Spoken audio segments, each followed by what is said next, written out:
Setelah kita sibuk, setelah kita capek, setelah kita ruwet luar biasa, ya paling tidak seminggu sekali kita ambil nafas sebentar dengan ngaji.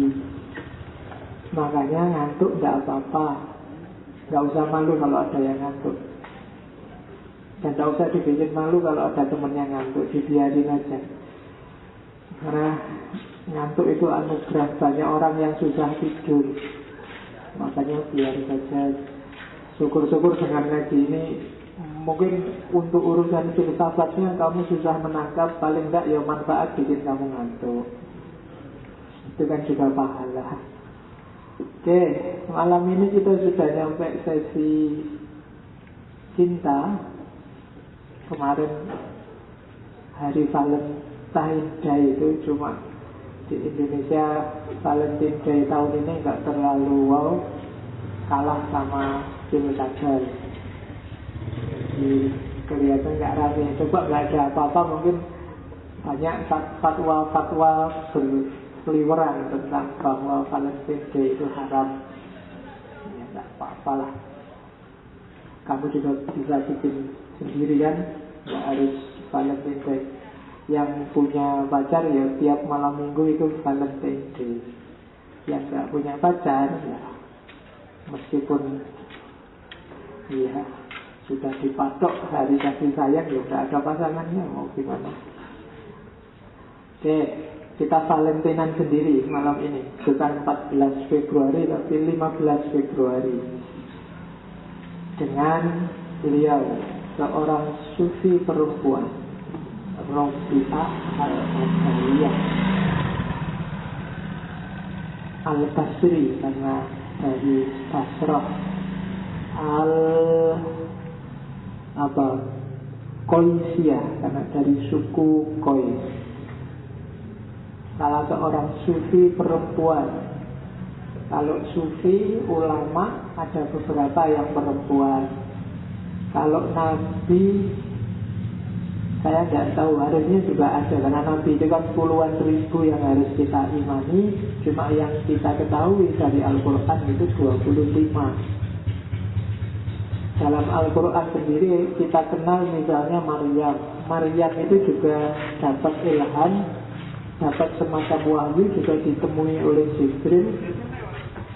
Dengan definisi tertentu mungkin beliau juga bisa dikategorikan Nabi, tapi tidak termasuk yang 25.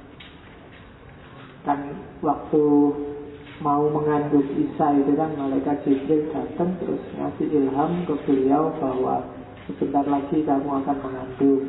Itu salah satu mukjizatnya dari Maryam. Maryam juga seorang zahid. Pas dia uzlah itu selalu turun makanan dari langit.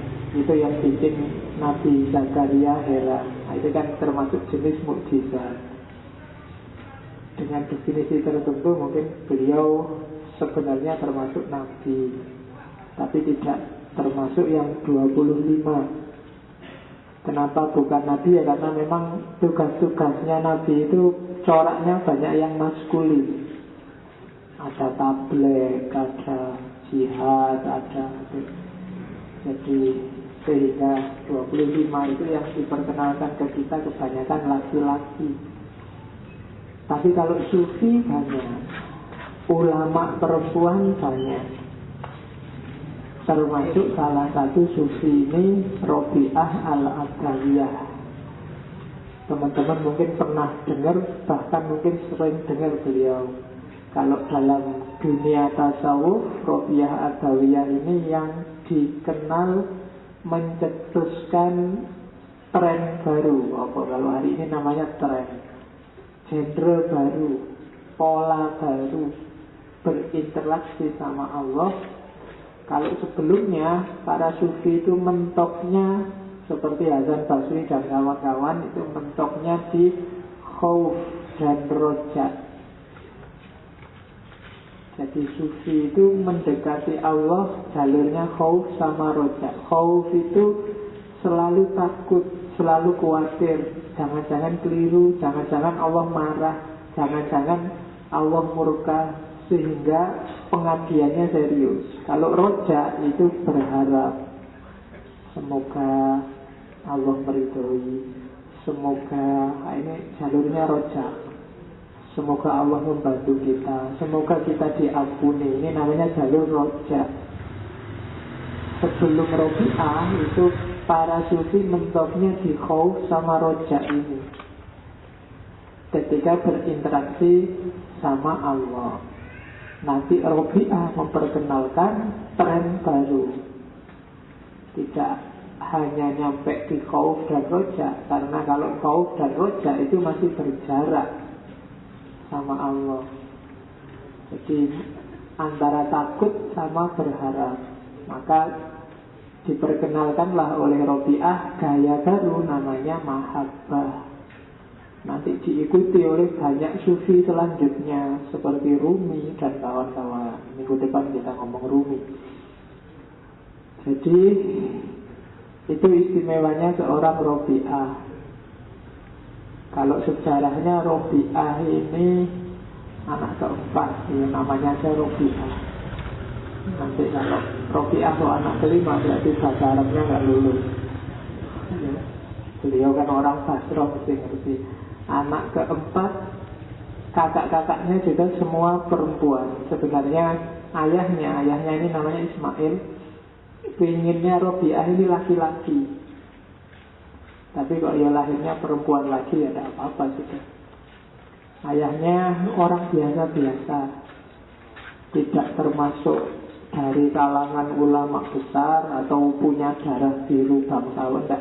Orang biasa-biasa aja di Basra, cenderung golongan miskin, golongan du'afa. Jadi tidak usah minder kalian yang merasa orang biasa-biasa, bapaknya juga biasa-biasa, orang kampung, ada kesempatan jadi wali. Jadi buktinya Robi'ah juga bisa. Jadi tidak harus nunggu punya darah biru atau keturunan ulama besar. Kalau dirunut-runut tidak harus kamu habib, tidak harus kamu kiai, atau tidak harus ayahmu ulama besar, bisa. Contohnya Robi'ah ini. Cuma memang ayahnya Robi'ah ini dan juga ibunya meskipun orang biasa-biasa, kalau bahasa agamanya termasuk orang yang soleh. Orang yang soleh itu orang yang peduli sama agamanya.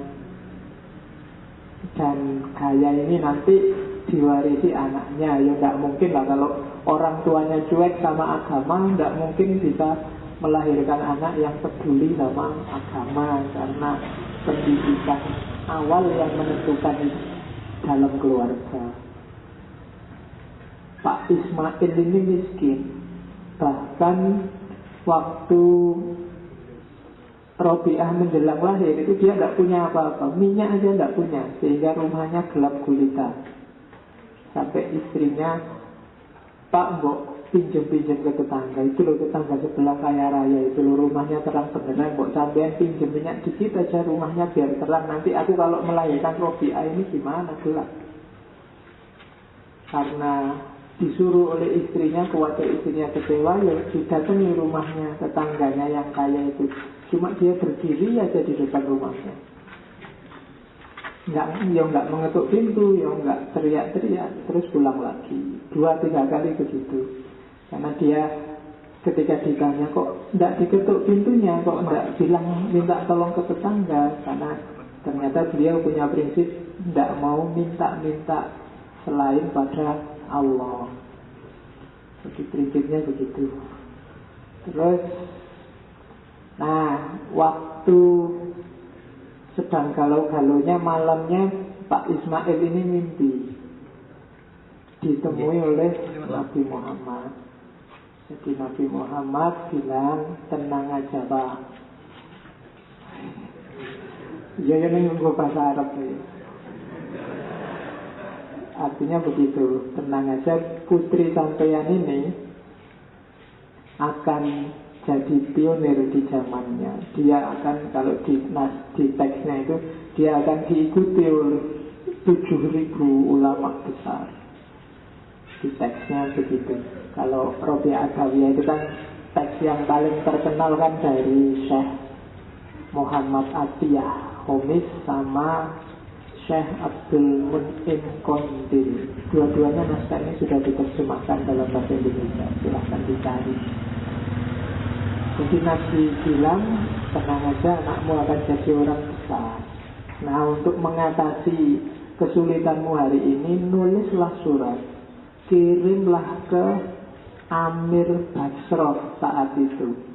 Amir Basroh saat itu, katanya Nabi, Amir Basroh ini setiap hari membaca sholawat 100 kali. Khusus malam Jumat baca 400 kali. Cuma malam Jumat kemarin dia lupa tidak baca yang 400 itu. Kirimlah surat, bilanglah ada salam dari Kanjeng Nabi. Kelupaanmu 400 sholawat itu gantilah dengan 400 dinar. Kasih ke yang nulis surat ini. Nah, begitu suratnya ditulis, dikirim ke Amir Basroh, ya Amir Basrohnya kaget kok ada orang biasa-biasa di kampung ditemui Kanjeng Nabi mengingatkan kelupaannya dia baca sholawat. Akhirnya rencananya Syekh Ismail ini mau dipanggil ke istana, tapi Amir Basroh ini merasa tidak pantas kalau dia tak panggil ke istana. Aku yang harus datang ke sana. Dan meskipun di suratnya perintahnya Nabi nyuruh ngasih 400 dinar, ya dikasih 2000 dinar. Ya, dinar itu berarti uang emas. Kalau dirham dan perak, ya saya tidak tahu kursnya berapa zaman itu. Kalau dikuruskan sama dolar mungkin ya sudah banyak. Itu sebelum menjelang kelahiran Robi'ah. Nanti masa kecil ya biasa-biasa. Kenalnya Robi'ah sama agama ya kayak kalian ini. Dia termasuk rajin ke masjid. Oh ya beneran ini.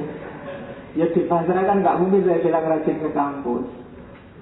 Pendidikannya mesti dari masjid ke masjid zaman dulu. Jadi parameternya itu, sehingga dikenal sebagai orang-orang soleh itu ya rajin ke masjidnya itu, termasuk saudari-saudarinya. Cuma Basroh ini zaman itu kemudian dilanda kekeringan hebat. Ayah ibunya meninggal Robi'ah sekitar umur belasan tahun. Ayah ibunya meninggal, jadi 4 orang gadis muda belasan tahun yatim harus kerja menghidupi dirinya sendiri. Kakak-kakaknya ada yang jahit, ada yang memintal benang. Kalau Robi'ah kerjaannya saat itu menyeberangkan orang pakai perahu warisannya ayahnya. Cuma waktu Basroh dilanda kekeringan, sudah tidak mengatasi lagi kerjaan-kerjaan itu, mencoba keluar daerah. Malamnya saat keluar daerah nyari penghidupan ini, Robi'ah dan saudara-saudaranya diculik, terus dijual sebagai budak. Nah, itu tradisi zaman dulu kan masih ada begitu. Kalau hari ini menyebutnya trafficking. Nah itu dialami oleh Robi'ah. Lama beliau jadi juga kebetulan dapat majikan yang galak. Jadi tidak sempat santai-santai istirahat, pokoknya tidak pernah tidur lah. Beliau jadi budak itu. Paginya kerja keras, malamnya dia harus. Jadi nggak sempat tidur. Sampai satu ketika majikannya ini lihat Robiah malam-malam sedang ibadah, di atas kepalanya ada cahaya yang menerangi tempat beliau sedang beribadah itu. Dari situ terus majikannya kaget, merasa bahwa Robiah ini orang istimewa. Kemudian dimerdekakan, dibebaskan. Dimulailah fase baru kehidupan Robiah. Setelah dia dibebaskan, dia pulang kampung. Ada yang bilang sebelum pulang kampung, Robiah kerja dulu jadi seniman. Robiah ini dikenal pinter menyanyi, pinter main seruling. Tapi itu tidak lama. Nanti kemudian pulang ke kampung, uzlah juhud. Dan nanti dikenal sebagai sufi besar. Itu Robiah. Jadi rujukannya Sufi Basroh zaman itu. Jadi sering Sufi-Sufi itu berkunjung ke Robiah, minta petunjuk, minta fatwa. Itu posisinya Robiah di mata para Sufi. Itu sekilas riwayat hidupnya. Tidak usah tanya karomah-karomahnya. Banyak. Kamu baca buku sendiri ya. Cerita-ceritanya banyak. Satu ketika dia sama Hasan Basri, sama-sama dari Basroh, sedang ngobrol. Tiba-tiba Hasan Basri, Robiah, sholat yuk. Terus Hasan Basri ini ingin pamer bahwa dia juga punya karomah. Ngambil sajadah, naik ke atas air sungai, terus sajadahnya digelar di sungai. Sholat di atas itu. Tapi Robiah ketawa aja. Hasan Basri, kalau kamu mau pamer nanggung, gini aja. Terus Robiah melemparkan sajadahnya ke udara. Ayo kita sholat di atas saja. Sekalian biar orang lihat sak kota. Ya.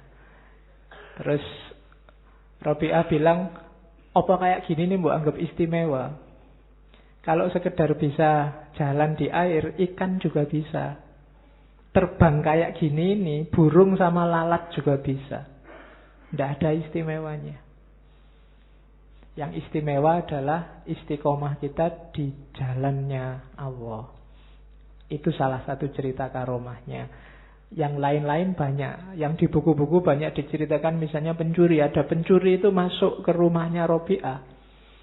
Begitu di dalam, pencurinya bingung sendiri. Apa yang diambil? Tidak ada apa-apa di rumahnya Robiah. Pencuri tidak cerdas.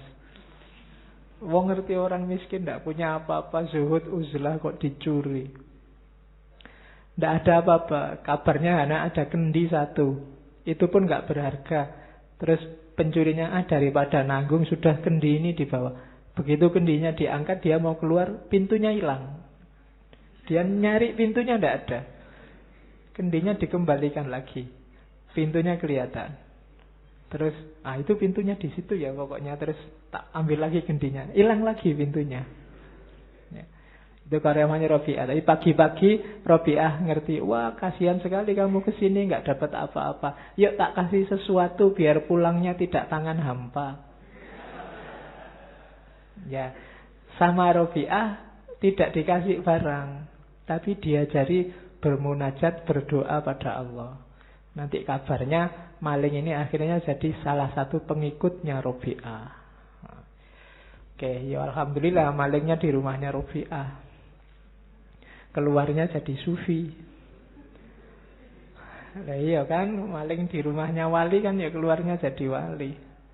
Oke, kalau kamu maling di rumahnya orang kaya, ya keluarnya bonyok kamu dipukuli. Ketahuan. Oke, bismillah. Malam ini kita fokus pada mahabbah dalam dunia tasawuf.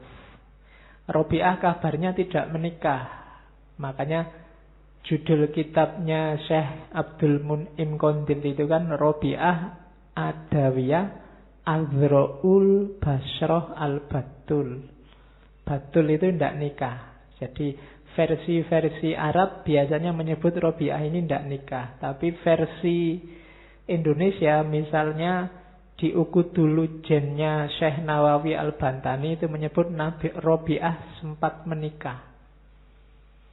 Dan saat dia menikah itu di Ukudulu Jen itu, Robi'ah mempersilahkan suaminya, kalau mau nikah lagi silakan aja, bebas. Dan suaminya terus begitu dipersilahkan nikah langsung 3. Dan Robi'ah tidak apa-apa, dia tetap merawat suaminya. Itu silakan yang rajin baca Ukudulu Jen. Ya, di situ ada nanti ceritanya Robi'ah. Malah banyak sufi yang ingin melamar dia untuk dijadikan istri. Bahkan ada cerita khalifah, raja salah satu wilayah juga atau gubernur ingin melamar dia, tapi semua tidak ada yang diterima. Suatu ketika ada banyak orang datang, terus semua ingin ngelamar. Robi'ah disuruh milih, terserah milih yang mana. Ada wali, ada sufi, ada yang muda. Terus Robi'ah bilang, gini aja deh, saya punya 4 kuis, 4 pertanyaan. Siapa yang bisa jawab 4 pertanyaan saya ini, silahkan saya diperistri. Yang pertama, besok kalau saya meninggal, itu dalam keadaan mukmin atau kafir? Susah jawabnya ya. Tidak ada yang bisa jawab. Yang kedua, besok aku kalau ditanya malaikat mungkar nakir, bisa jawab apa enggak? Yang ketiga, besok waktu diberikan buku catatan amal, aku menerimanya pakai tangan kanan apa tangan kiri? Dan yang terakhir, besok waktu di akhirat dikelompokkan manusia jadi 2, ada ashabun nar sama ashabul jannah. Aku ada di mana? Ada di grup mana? Oh, itu kan jawabnya susah, itu tidak ada yang bisa. Memang niatnya nolak. Nah, jadi bisa kalian pakai sebagai modus kalau ada yang nembak. Mau nolak, tak kasih 4 pertanyaan. Kalau bisa jawab, menikahi aku. Nah, itu Robi'ah. Ada lagi Hasan Basri. Hasan Basri ini termasuk yang ngebut pingin nikahi Robi'ah. Satu ketika sama Robi'ah dijawab begini, Hasan Basri, Allah itu menciptakan akal berapa bagian? Jawabnya Hasan Basri, 10 bagian. 9 dikasih ke laki-laki, 1 dikasih ke perempuan. Terus Allah menciptakan syahwat berapa bagian? 10 bagian juga. 9 dikasih perempuan, 1 dikasih ke laki-laki. Terus ketawa Robi'ah. Nah gimana kamu? Nafsu 1 dikawal akal 9 aja kamu pontang-panting. Aku nafsuku 9 dikawal dengan akal 1 bagian aja aku kuat. Nah, itu pelecehannya Robi'ah pada Hasan Basri. Ya. Dan Hasan Basri akhirnya mundur, tidak jadi, dan sampai meninggal Robi'ah dikenal tidak menikah. Kalau meninggal, jadi waktu Robi'ah mau meninggal itu kan sahabat-sahabatnya sufi pada datang, tapi sama Robi'ah diusir. Jangan kesini semua itu loh, para malaikat yang mau datang jadinya nggak bisa lewat. Jadi semua disuruh keluar dari kamarnya, terus beliau meninggal sendiri dalam usia 80 tahun. Lahir 714 Masehi, meninggal 796 80-82. Oke, bismillah, kita lihat apa tawaran mahabbah dari Robi'ah. Sebelum ke sana kita cek sebentar. Dalam dunia tasawuf, mahabbah ini sering dijadikan makom puncak, makom paling tinggi oleh beberapa sufi. Bagi yang mau nengok, ada 2 kitab sufi yang bisa kita akses hari ini yang terkenal, tulisannya Al-Kalabadi sama Syekh Qushairi. Jadi seorang sufi itu memulai perjalanannya dari taubat dan akhirnya adalah mahabbah. Berarti orang yang sudah mencapai makom mahabbah itu punya semua kualitas sebelumnya. Mereka sudah tobat, setelah tobat terus zuhud, setelah itu sabar, setelah itu fakir. Fakir itu tidak butuh apa-apa selain Allah. Setelah itu tawadhu, merendahkan diri, tidak sombong. Baru khauf, baru takwa, baru terus ikhlas. Setelah ikhlas syukur, setelah syukur tawakal, di atas tawakal ada ridho, terus yakin, baru unskorp. Unskorp itu dekat sekali sama Allah. Uns itu artinya jinak, jadi dirinya sudah terjinakkan sehingga dekat sama Allah. Dan kalau sudah begitu, bisa masuk ke makom selanjutnya, mahabbah. Jadi tidak sederhana untuk jadi seorang sufi.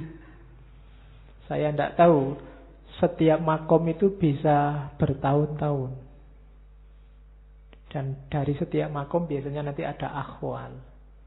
Kalau Al-Qushairi lebih panjang. Ada tobat, setelah taubat mujahadah, setelah itu kholwat, setelah itu uzlah, setelah itu takwa, baru warok, terus zuhud, terus khauf, setelah khauf rojak, setelah rojak qanaah, setelah itu tawakal, setelah itu syukur, baru sabar, terus muraqabah, terus ridho, terus ikhlas, zikir, fakir, mahabbah.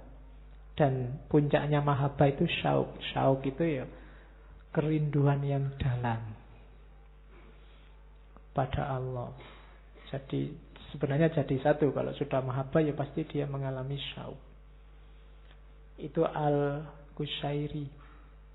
Jadi dalam dunia tasawuf, mahabbah derajatnya tinggi, makomnya tinggi. Ada yang bilang syauk itu akhwal.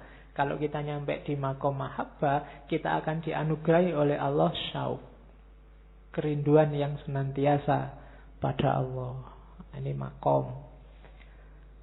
Dan ya pelan-pelan, step by step. Tidak usah kemaruk. Bagi yang mau jadi sufi, direntet satu-satu. Dihatamkan dulu per bab.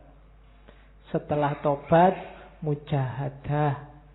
Setelah mujahadah baru kholwat, uzlah. Terus takwa. Terus warok. Terus step by step. Kadang-kadang kan kita kemaruk. Kemaruk itu saya sekaligus semuanya, Pak. Saya yo tobat, yo ikhlas, yo takwa. Situ alamat besok bubar mesti. Ya, jadi harus pelan-pelan, yang sabar. Ya, karena menghatamkan satu aja bisa bertahun-tahun. Tobat aja kan ya tidak sederhana. Ya tiap hari kita maunya si tobat, habis sholat istighfar, tapi kan itu belum tobat. Masih mohon ampun pada Allah. Bisa ya, bisa enggak, bisa diterima, bisa enggak. Jadi belum masuk ke level makom taubat. Nanti ada syaratnya sendiri, ada rukunnya sendiri. Yang jelas Robi'ah menambahkan variabel utama yang itu ada di puncaknya dalam tradisi tasawuf. Oke, pelan-pelan. Jenisnya ini saya ambil dari Abu Nasr As-Sarraj. Jenisnya mahabbah yang puncak itu ada 3. Ada orang awam, ada orang siddiq, ada orang arif. Cirinya beda-beda. Makomnya semakin ke bawah semakin tinggi. Kalau orang awam itu jatuh cinta level pertama. Jatuh cinta level pertama itu selalu teringat batinnya, selalu teringat Allah, mulutnya selalu menyebut nama Allah. Dan merasa Allah di hadapannya, terus dialog terus sama Allah. Ya Allah, kok gini ya nasib saya. Ya Allah, kok selalu ya Allah. Dan batinnya juga selalu teringat Allah. Itu awam. Awamnya aja sudah begitu. Di atas itu ada orang siddiq. Kalau siddiq, kalau di awam itu aku ada, Allah ada, terus saling berinteraksi. Kalau di siddiq, aku ada, Allah ada, tapi ku utamakan Allahnya. Kehendakku, keinginanku sudahlah, minggir dulu. Nah, ini orang-orang siddiqin. Cita-citaku, keinginanku, hasratku, ambisiku tidak penting. Yang penting apa yang diinginkan oleh Allah. Ini orang-orang siddiq. Kalau tadi masih dialog, mungkin sekali-sekali masih mengeluh, sekali-sekali masih menceritakan keadaannya, masih memohon. Ya Allah, semoga yang jadi gubernur nanti ini. Ya Allah, semua itu kan hasrat, masih minta. Ya itu jenis cinta, cuma level awam. Di atas itu, keinginanku tidak penting lagi. Yang penting keinginannya Allah. Yang paling tinggi, akunya sudah nggak ada. Kalau tadi akunya ada. Aku yang mengorbankan diri untuk Allahnya ada. Kalau sekarang tidak ada aku lagi sudah. Tidak ada yang mengorbankan dan dikorbankan. Semua yang ada hanya Allah. Ini levelnya arifin. Ada yang namanya arifin. Orang-orang arif.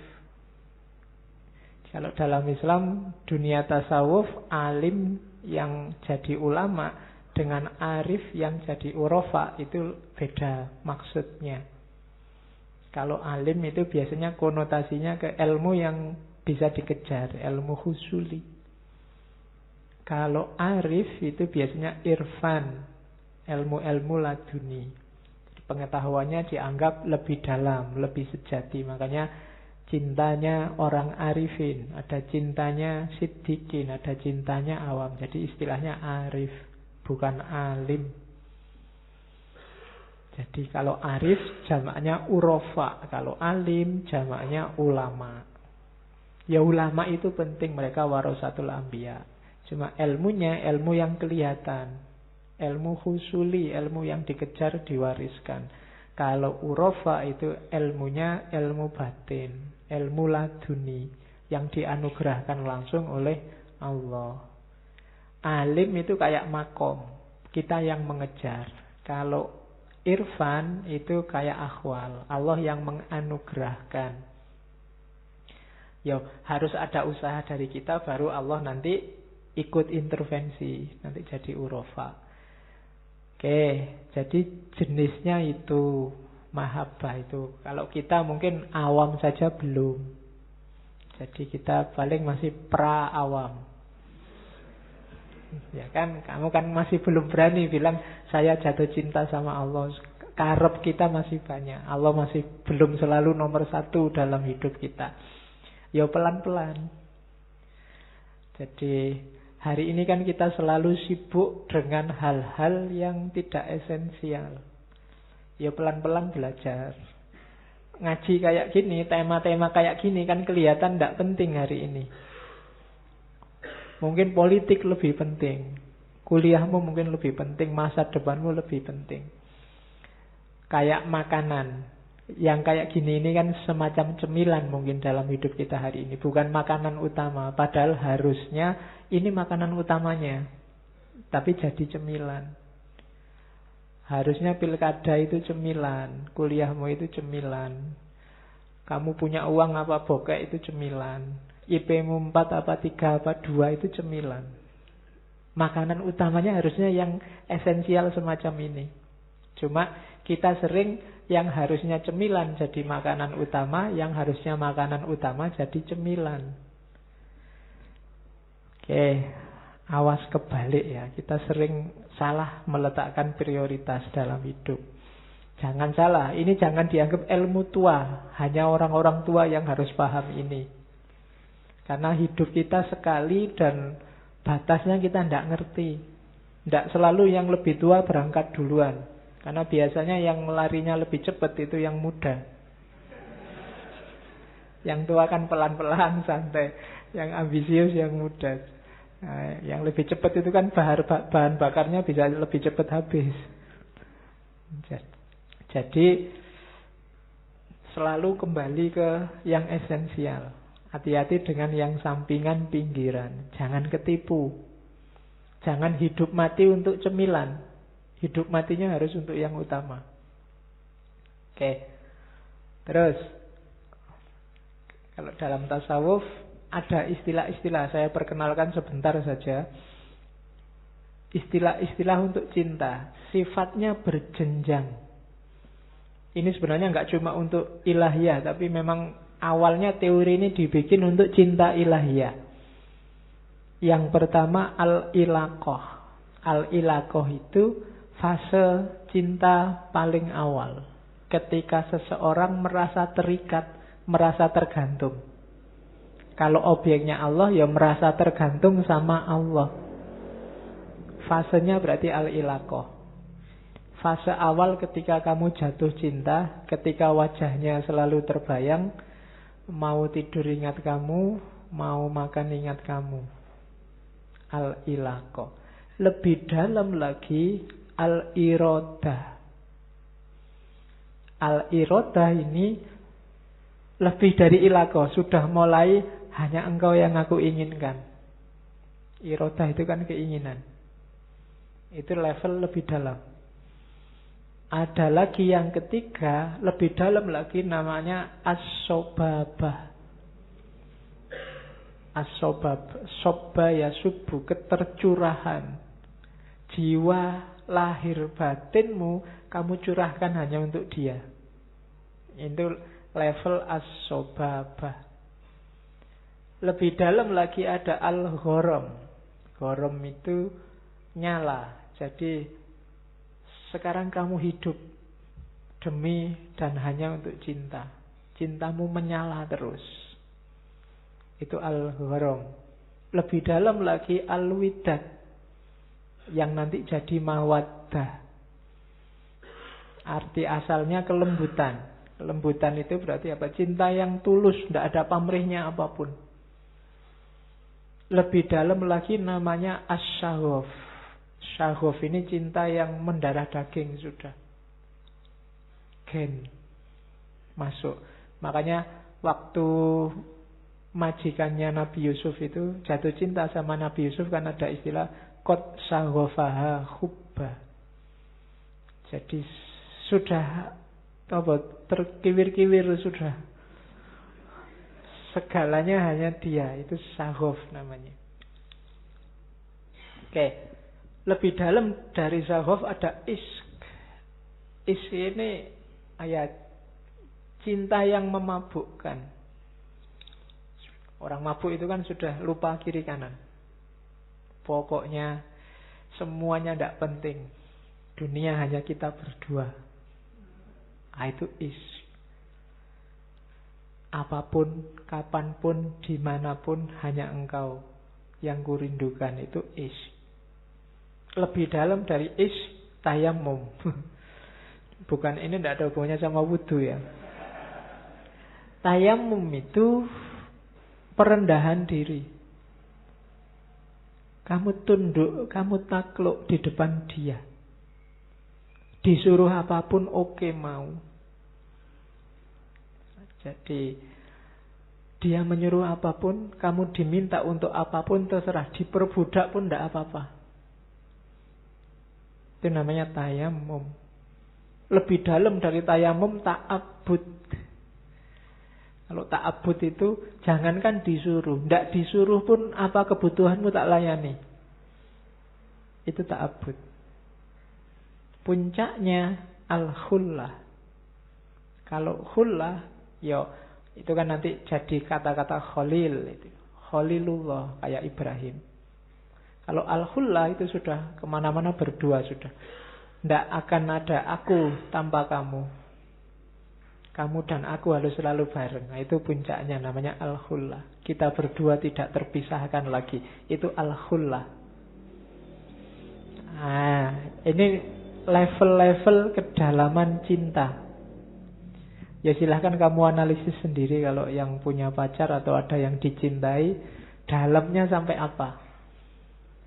Apa dalamnya sampai iradah, apa ilaqah, sobabah, atau jangan-jangan sudah tayammum atau ta'abbud. Ya. Sama Allah juga begitu. Kamu sama Allah itu sudah ilaqah, atau lebih dalam lagi irodah, atau hidupmu hanya untuk Allah, sobabah, atau gharam, menyala terus kerinduanmu pada Allah, atau widat, dan seterusnya.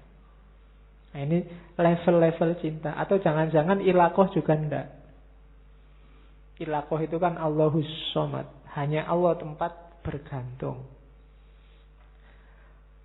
Kalau ini aja belum, ya nggak mungkin lebih dalam. Jadi yang paling awal itu kamu tidak bergantung pada siapapun, hanya pada Allah. Kayak bapaknya Robi'ah tadi, dia tidak mau minta-minta selain hanya pada Allah. Meskipun dia sudah sah untuk minta, karena termasuk golongan orang miskin dan tetangganya kaya raya. Dan kalau minta pasti diberi. Tapi dia tidak mau minta-minta, karena dia prinsipnya minta itu hanya pada Allah. Nah, itu tingkatan cinta. Dia tidak mau tergantung pada siapapun, hanya pada dia yang dicintai. Terus, tanda cinta ilahiyah. Kalau dalam tasawuf, tadi 10, tandanya juga 10.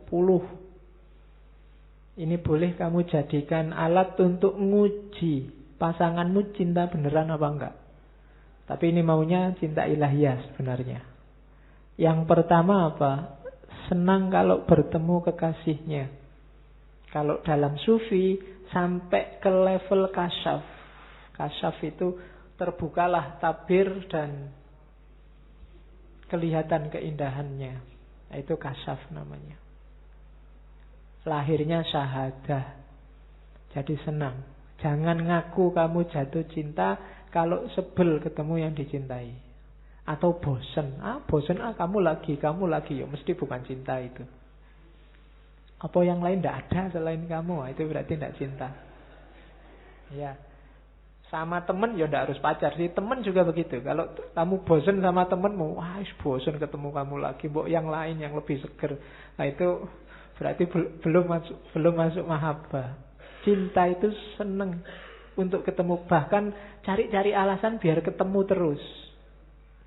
Itu nggak ada apa-apa aja nyari-nyari. Kamu butuh ini nggak? Tak antar mau nggak? Tak antar mau nggak? Ya.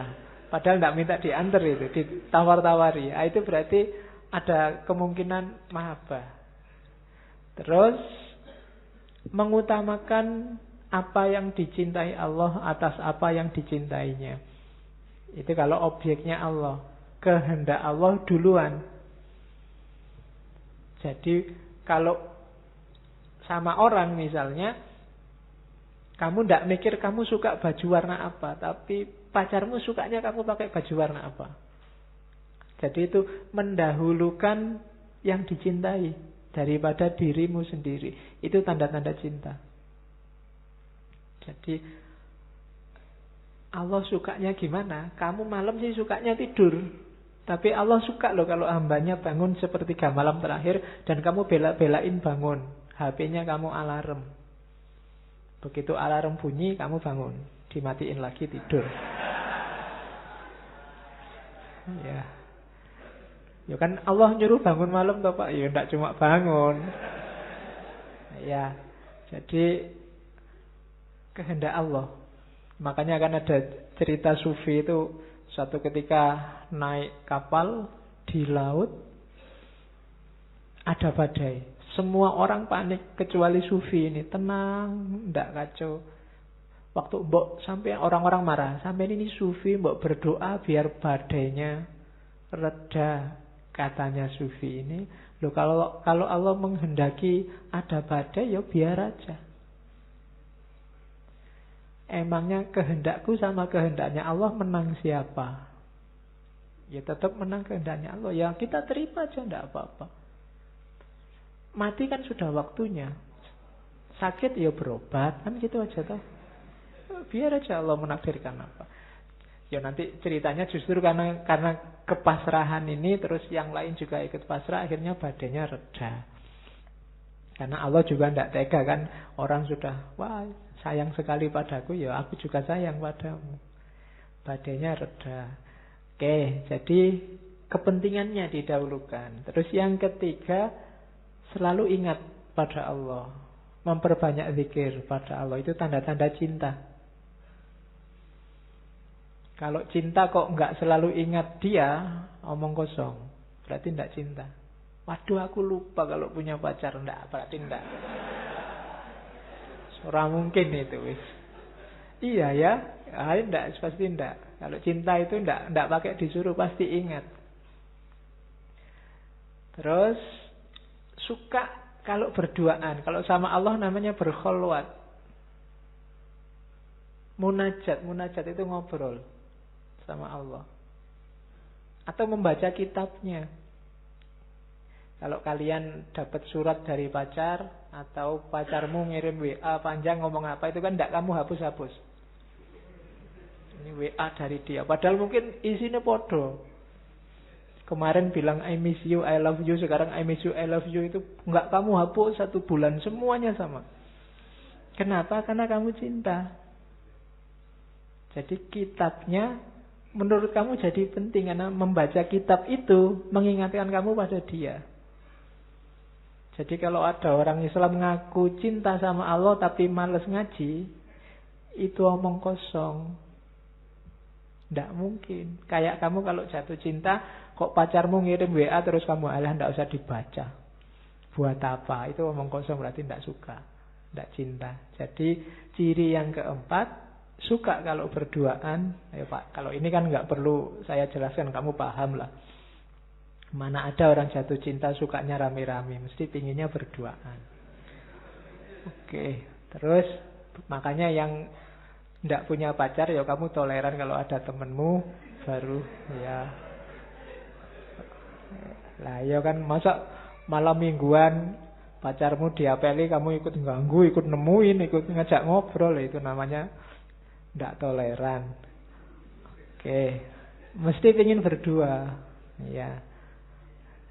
Dan agama kan wanti-wanti, kalau bukan kholwat sama Allah loh ya, kalau laki-laki perempuan berdua, yang ketiga setan. Jadi kalau kamu ganggu temanmu pacaran, nah kamu jadi setannya. Oke, terus yang kelima, tidak menyesal kehilangan apapun asal Allah masih ada. Tidak menyesal berkorban apapun asal Allah ridho. Itu ciri yang kelima. Jadi pacar itu tidak perhitungan. Kalau kamu pacaran kok pas gegeran terus pacarmu bilang, coba diinget-inget, bulan ini aku sudah habis 25.000, traktir kamu saja. Nah itu enggak. Kalau masih apal sampai jumlahnya detail, itu belum cinta, masih negosiasi, masih dagang. Iya, masih belum. Kok masih ingat, masih ngungkit-ngungkit, habis bensin berapa aku? Wah, enggak. Itu belum cinta. Masih ngitung apa yang hilang. Orang jatuh cinta itu tidak menyesal kehilangan apapun asal masih bersama dengan yang dicintai. Yang keenam, menikmati ketaatan, tidak merasa berat atau keberatan. Yang dicintai ingin apapun, memerintahkan apapun, dijalani dengan senang. Bahkan tidak cuma senang, ditambah-tambahi. Pacarnya minta jemput jam 7, setengah 7 sudah ditunggu di depan kos-kosan. Itu karena ada cinta di situ. Allah nyuruhnya cuma 5 waktu wes yang wajib, yang sunnah monggo ditambahi sekuatnya. Kamu tambahi sebanyak-banyaknya, ndak berat, ndak keberatan. Itu namanya cinta, ndak nawar. Kalau ndak cinta, jangankan itu, yang wajib-wajib aja kamu sambat. Pagi-pagi enak-enaknya tidur, disuruh sholat subuh. Nah, kamu berarti keberatan. Disuruh subuh jam 4:30, kamu subuhnya jam 7. Itu berarti keberatan, kamu nggak care sama yang kamu cintai. Kalau sudah jam 7 kan malaikatnya sudah ganti, bukan malaikat subuh lagi. Bukunya sudah disetorkan ke sana, catatanmu nggak masuk sudah. Ya. Oke, yo besok jangan jam 7 lagi, 6:30 lah. Ya kan ada peningkatan sedikit. Terus yang ketujuh, bersikap lembut dan sayang pada semua makhluknya Allah. Orang yang cinta pada Allah tidak mungkin benci pada makhluknya Allah siapapun itu. Kenapa? Karena makhluknya Allah ciptaannya Allah semua. Orang kayak hasil karyanya pacarmu, tindakannya pacarmu, itu kan kamu tidak berani menjelek-jelekkan, apalagi tidak suka kalau nggak pengen diputus. Ya kan? Dicintai juga. Gitu loh. Jadi kalau kamu merasa cinta pada Allah kok membenci makhluknya, itu hati-hati, jangan sampai diputus oleh Allah. Karena ya Allah menciptakan dengan segala karakter dan gayanya, itu kan sesuai kekuasaannya. Terus yang ke-8, ada takut, ada berharap. Kalau cinta tidak ada khauf, tidak ada roja, biasanya tidak utama dan tidak sempurna. Kamu pacaran kan juga takut diputus, takut pacarmu marah, takut diselingkuhi, takut dan seterusnya. Juga berharap, banyak sekali harapannya. Ya kan, pingin gini, pingin gitu. Syukur-syukur besok bisa nikah dan seterusnya. Jadi ada harapan. Jadi berharap sama Allah tapi juga ada takutnya. Ini dua kombinasi yang dua-duanya harus ada. Ya jangan takut saja tanpa harapan atau berharap saja tanpa takut. Takut tanpa harapan itu nanti hasilnya putus asa. Harapan saja tanpa takut hasilnya sakarepe dhewe. Maka dua-duanya harus imbang.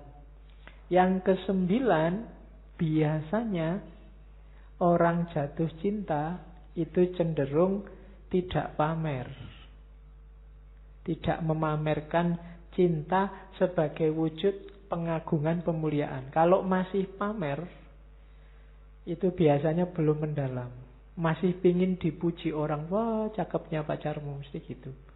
Yang disembunyikan yang pacarnya jelek-jelek mesti. Kok kamu punya pacar tidak pernah ditampilkan di Facebooknya? Itu perlu kamu tanyakan. Jangan-jangan kamu dianggap jelek oleh pacarmu. Tapi cirinya memang cinta yang sejati itu hanya untukku, tidak untuk yang lain. Kamu milikku saja loh ya. Orang lain jangan sampai tahu. Makanya tidak pamer-pamer. Orang cinta itu ada kecenderungan serakah. Allahku saja, jangan diganggu gugat. Biasanya itu alamat kamu benar jatuh cinta. Kalau ada orang bisa akrab sekali sama Allah, bisa dekat sekali sama Allah, kamu iri. Aku nggak bisa sedekat itu ya. Itu sebenarnya ada benih cinta di hatimu sama Allah. Kalau enggak ya berarti enggak. Kalau ada orang bisa sedalam itu sama Allah, bisa sampai nangis-nangis sedalam itu, kamu ala biasa aja, enggak lebay. Oh ya berarti kamu enggak ada rasa sama Allah. Orang cinta itu biasanya cemburu kalau ada yang lain akrab sama yang dicintai. Makanya ciri yang ke-9 cenderung disembunyikan. Biar apa? Biar milikku saja. Jadi banggalah, kebalikannya yang tadi ya. Kalau ada pacarmu nggak cerita-cerita, kalau sudah pacaran itu husnudzonlah. Sebenarnya dia pingin kamu jadi miliknya saja. Ya suudzonnya tadi, jangan-jangan aku dianggap jelek. Oke, terus yang terakhir, cirinya cinta adalah senang dan ridho pada yang dicintai. Meridhoi Allah. Ini yang teorinya agak panjang kan, meridhoi Allah itu. Kalau Allah ridho pada kita itu cenderung lebih mudah karena Allah Maha Penyayang. Kita yang sering tidak ridho pada Allah. Kita sering komplain, sering tidak terima, sering kok gini ya Allah, Indonesia ini kok gini ya, itu mengeluh namanya. Tidak ridho pada ketetapannya Allah. Kok bisa ya orang itu menang? Wong sudah kita demo bolak-balik loh. Iya. Gimana orang sekian juta berdoa? Allah ini gimana sih? Itu kamu berarti tidak ridho pada ketetapannya Allah. Orang yang cinta itu ditetapkan apapun oleh yang dicintai, oke, tidak masalah. Itu tanda-tanda cinta. Itulah bagian-bagian dari bab, kalau dalam tasawuf namanya bab mahabbah. Ya silakan nanti dijelajahi sendiri. Cuma ini untuk mengantarkan ke Robi'ah. Awalnya dari Robi'ah nanti berkembang jadi teori semacam yang kita jelaskan tadi. Oke, bismillah, sekarang baru kita mulai Robi'ah Al-Adawiyah.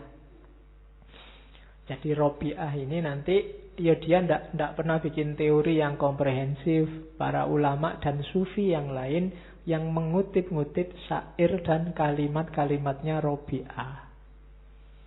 Jadi biasanya modelnya dialog. Sufi tertentu mengunjungi Robi'ah kemudian mendiskusikan masalah tertentu. Dari situ nanti lahir teori-teori, konsep-konsep yang secara umum konotasinya adalah mahabbah.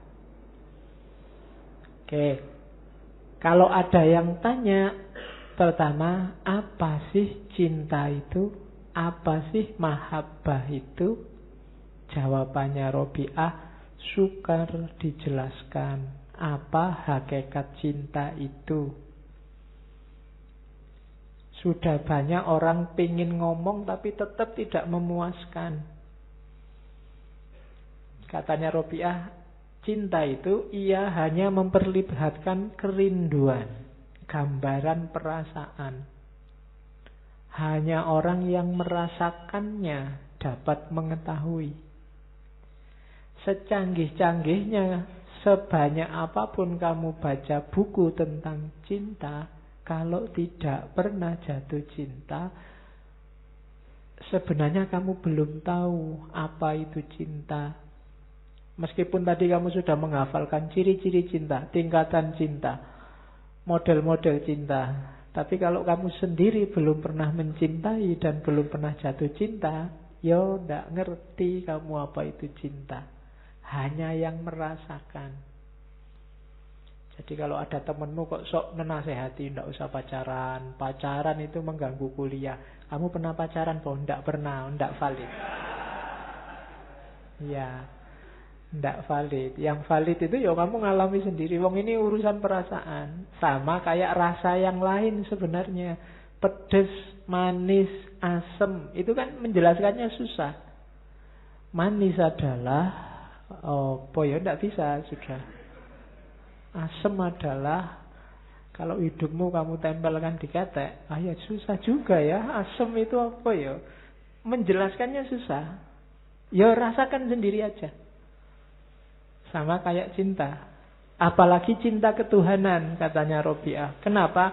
Bagaimana mungkin engkau dapat menggambarkan sesuatu yang engkau sendiri bagai telah hilang dari hadapannya, walaupun wujudnya masih ada. Ketika kamu jatuh cinta, kamu ini ada, tapi sebenarnya sudah tidak ada. Hilang ditelan oleh yang kamu cintai. Kalau kamu sebenarnya nggak cuma sama Allah, sama duit, sama jabatan, sama itu juga begitu. Kamu masih ada sih, tapi karena kamu tergila-gila jabatan, sebenarnya kamu sudah tidak ada. Yang ada tinggal jabatanmu. Kalau kamu cinta uang, orang Jawa menyebutnya moto duitan, itu seolah-olah kamu masih ada, tapi sebenarnya kamu tidak ada. Yang ada cuma duit aja.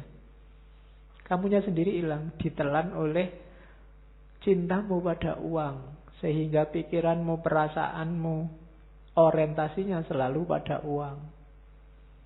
Dan tidak bisa dijelaskan. Wong kamu sendiri sudah hilang. Siapa yang mau menjelaskan? Kalau cinta ketuhanan dan karena hatimu yang gembira, lidahmu bungkam. Orang yang gembira, orang yang seneng, atau kebalikannya orang yang sumpek, orang yang sedang gundah, itu kan susah ngomongnya. Suweneng sama sumpek itu sama-sama susah. Cinta juga begitu. Cinta yang sedalam mungkin itu ngomongnya susah. Benci juga begitu. Kalau kamu bencinya sudah dalam itu ngomong aja susah. Kalau masih bisa ngomong, masih bisa cerita, masih belum sebenarnya. Tapi kalau sudah memang sangat dalam, kalau kamu mangkel sama orang kan, Kan cuma gitu aja kamu. Menceritakannya susah. Sama kayak kamu suka sama orang. Disuruh gimana sih? Sedalam apa sih cintamu? Gimana ya? Pokoknya dalam lah Pak. Susah pokoknya. Sehingga kadang-kadang dipakai metafor-metafor. Sedalam lautan, setinggi gunung, macam-macam.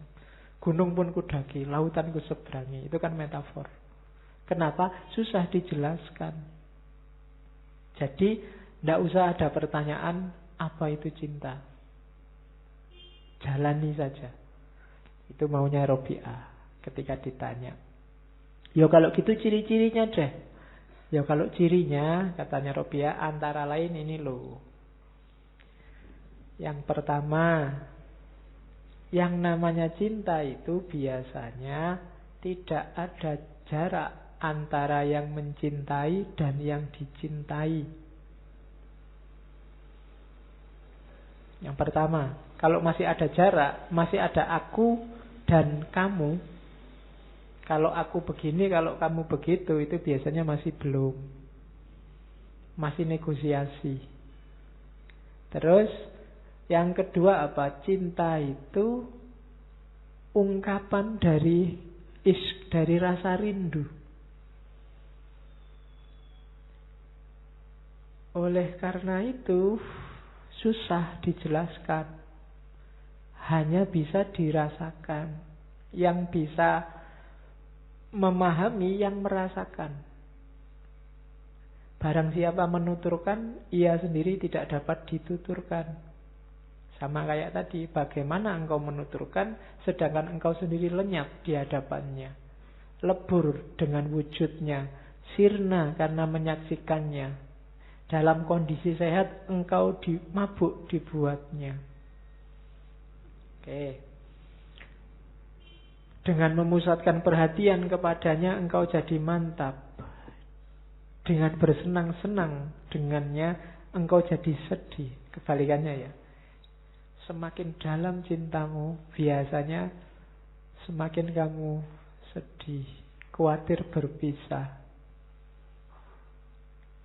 Ya kan, dalamnya cinta itu biasanya bikin kamu gelisah terus.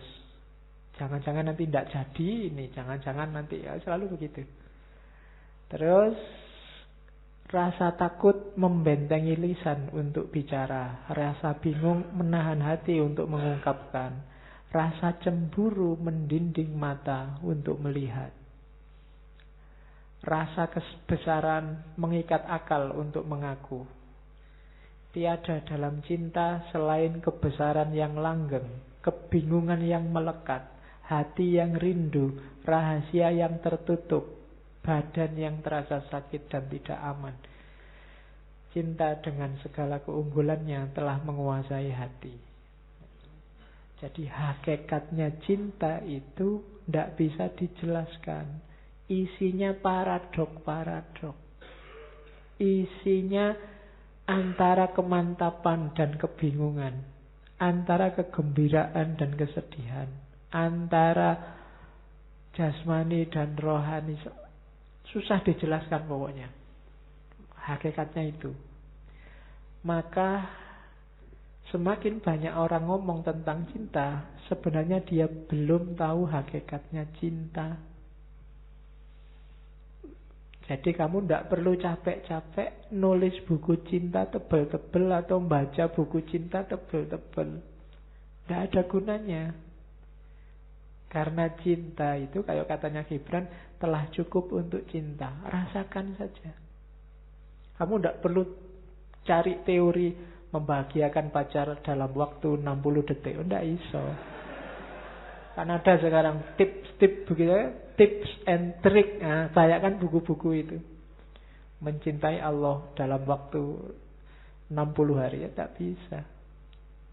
Kayak kursus bahasa Inggris itu kan, pinter bahasa Inggris 6 jam. Wah, itu. Ya waktu kamu baca 6 jam pinter, bukunya ditutup jam ke-7 sudah nggak bisa lagi kamu bahasa Inggris. Kan begitu buku-buku trik itu.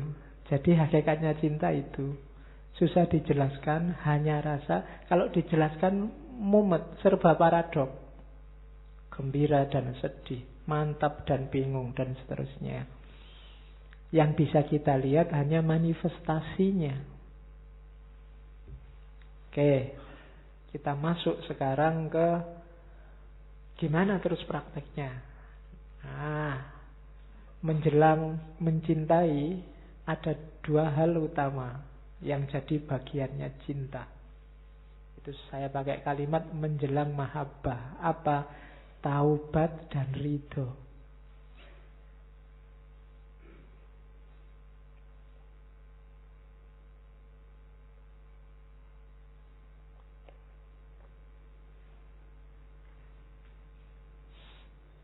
Jadi tidak mungkin kita bisa cinta pada Allah kalau kita bermaksiat, melanggar perintahnya Allah secara sengaja. Kalau kita masih melakukan hal yang dibenci oleh Allah dan kita sadar itu dibenci, berarti kita belum cinta. Kalau Allah tidak suka kita maki-maki orang, dan kita sadar kalau kita itu maki-maki orang yang tidak disukai oleh Allah, berarti relasi kita sama Allah belum cinta. Kayak tadi di makomat sufi, yang paling awal yang harus kita lakukan adalah taubat. Saya bilang tadi kita selama ini masih baru istighfar, belum taubat. Nanti di banyak kitab, termasuk kitabnya Ghazali, disebutkan syarat dan rukunnya taubat. Tapi Robiah punya pandangan sendiri. Taubatmu diterima atau tidak, itu sebenarnya awalnya dari Allah. Keinginanmu untuk bertaubat, itu awalnya adalah keinginannya Allah, bukan keinginanmu. Itu yang bikin kadang-kadang kamu habis sholat sih tiap hari astagfirullahaladzim, tapi keluar masjid kembali lagi ke asal. Itu karena memang Allah belum menghendaki kamu tobat beneran. Jadi tobat itu sejenis hidayah, katanya Robiah. Jadi kalau Allah membukakan pintu taubat, kalian akan tergerak untuk bertobat. Maka bersyukurlah kalian kalau kamu tergerak untuk bertaubat. Berarti Allah sedang peduli sama kalian. Kalau Allah tidak menghendaki, kamu tidak akan memasuki pintu taubat itu. Mungkin kamu merasa benar terus, merasa baik terus. Itu berarti Allah sedang tidak mau kalian mendapatkan ampunannya memasuki pintu taubat. Jadi ada orang tanya pada Robiah, kira-kira aku ini kan maksiatnya banyak. Kalau aku tobat diampuni tidak oleh Allah? Katanya Robiah, kebalik. Kalau Allah berkenan membukakan pintu taubat, kamu akan taubat diampuni. Tapi kalau Allah nggak membukakan pintu taubat, Allah nggak akan mengampuni. Jadi taubat itu pasti diterima, Allah Maha Pengampun. Tapi untuk melahirkan kesadaran saya ingin tobat, itu kuncinya lagi-lagi di Allah, bukan dalam diri kalian. Maka bersyukurlah yang tergerak dan sadar untuk bertobat. Berarti Allah masih sayang pada kalian. Jadi ada kan orang yang janjane jelas bolak-balik salah, tapi kok merasa benar terus. Berarti memang Allah belum membukakan pintu taubat. Membukakan pintu taubat itu bukan kamu yang mengetuk pintu terus Allah yang buka pintu, tapi Allah yang menggerakkan hatimu untuk mengetuk pintu. Jadi jawabannya Robiah, enggak. Pertanyaanmu salah. Jadi bukan kalau aku bertobat apa Allah menerima. Kalau Allah mengizinkanmu bertobat, maka kamu akan tobat dan pasti Allah menerima. Oke, jadi taubat itu pertama-tama hidayah Allah. Maka mintalah Allah hidayah biar kamu bertaubat beneran. Selama ini kan kita taubatnya masih kadang iya kadang tidak. Kalau waktunya sadar istighfar sampai nangis-nangis.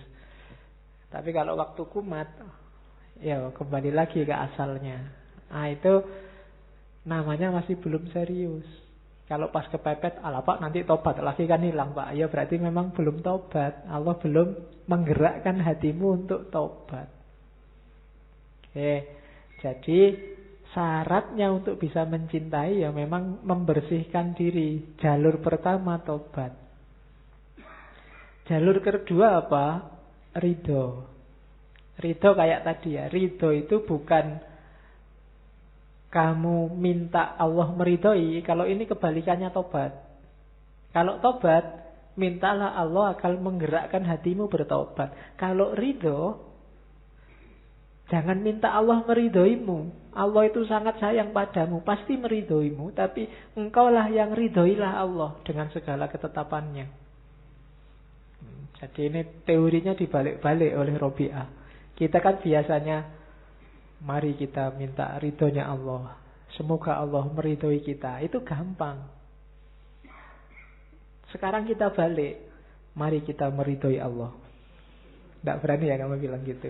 Tapi maunya Robi'ah begitu. Mari kita meridhoi Allah itu apa artinya? Apapun yang terjadi, apapun yang sekarang berlangsung, kita ikhlas, kita rela, kita terima. Wong ini semua dari Allah. Itu namanya meridhoi Allah. Jadi doanya bukan semoga Allah meridhoi kita. Kalau itu pasti. Tapi semoga kita bisa meridhoi Allah.